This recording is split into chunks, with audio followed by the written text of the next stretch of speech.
Right, hello, my name's Vincent. This is my guide to removing a carburettor. It's my first ever YouTube video, so bear with me. Right, first of all, seat off, 8mm bolt underneath.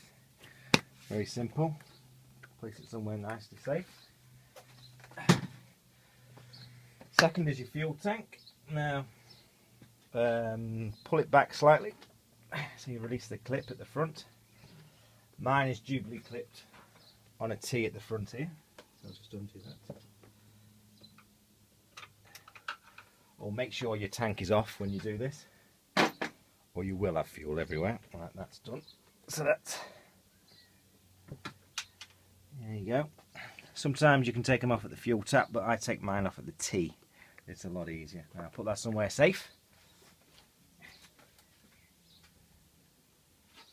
Right.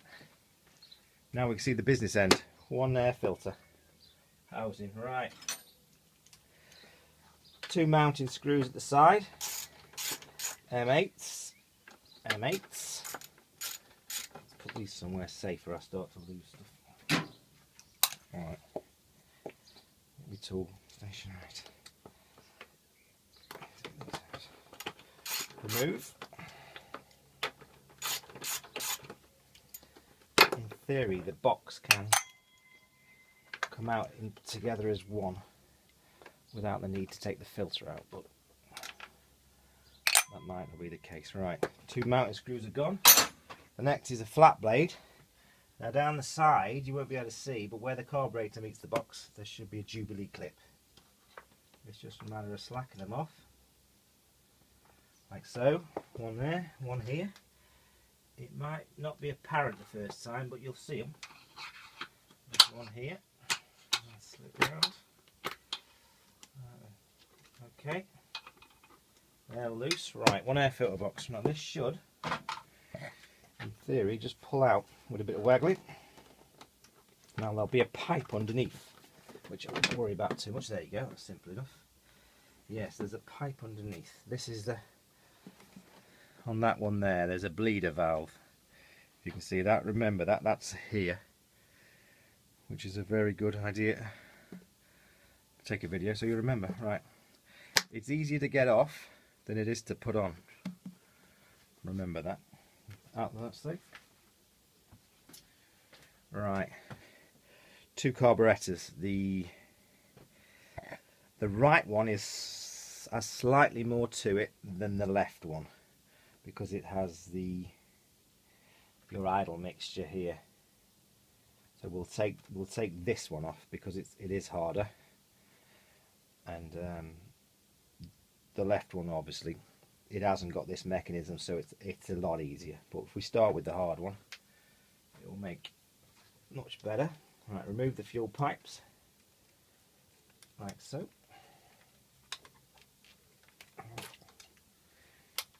Too much chatting in my monotonic voice. I'll try not get in the way either. We'll look at the bike, not the back of my noodle. Right then, yeah, there you go. Leaking fuel, never mind. I'll stick that on a rag. Something the wife to go crazy about. Clean all this up. Now the hardest bit is the pipes. Now I've always, doing this job, it's probably easier to pull the pipes off, take one carburettor off at a time, because you'll forget where your pipes are going. So you've got an air intake there, leave that there, and that one there, leave that there. Now this is the trick, not so much tricky, but it's a bit of a pain. You wind it lefty loosey, wind it all the way out, as you can see. Be careful not to lose the spring. There you go, it's gone. Remove the spring and its housing like that, and keep it safe. And there you go. All that is a pin. Basically what that does is that pushes against the throttle slide and sets your idle. We'll keep that out of the way. Oh, this is your there's a bleeder pipe there as well, so don't worry.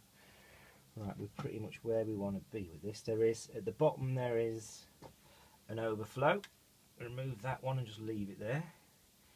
You pretty much leave them next to where they're supposed to be. You'll pretty much get where you're going. Right, the tricky bit now is throttle body actuator. What size is that?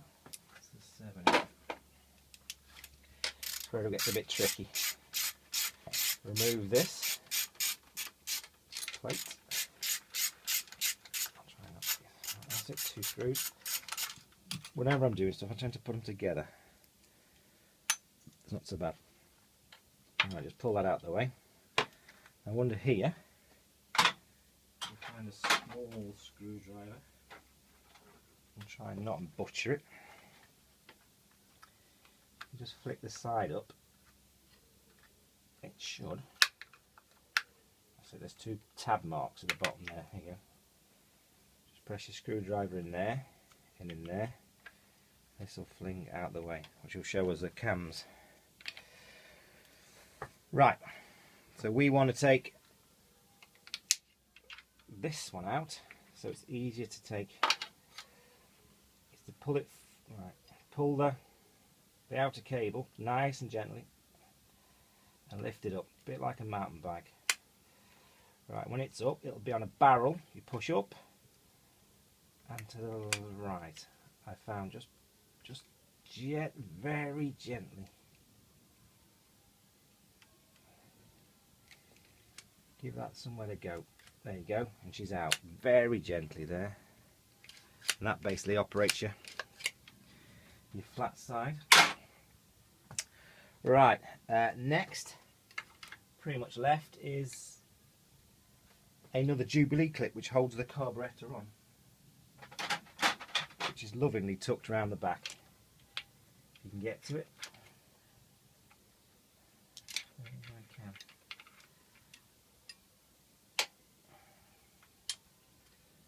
Twist it and pull it. Just go on. I might get it to 2. There you go. Nice and loose. Ah, there she goes. Bit of a faff, but it'll go. Right, we're still connected on one item now. It's all very faffy this, but it will show itself in a minute. Right, waggle the carburettor. There she goes. Right, the only thing left is our choke cable. Now this is plastic, so please be very careful. Mine have been off before, but you might have to get a spanner on that. But don't use grips, please. They're plastic and they break. I've had them go on me, especially because these are old bikes and it'll go very brittle. Now screw it out, pull it out, and all that'll be on the end of there is your choke. You can take that off and give it a clean. We'll do that a bit later on the next video. And there you have one carburettor.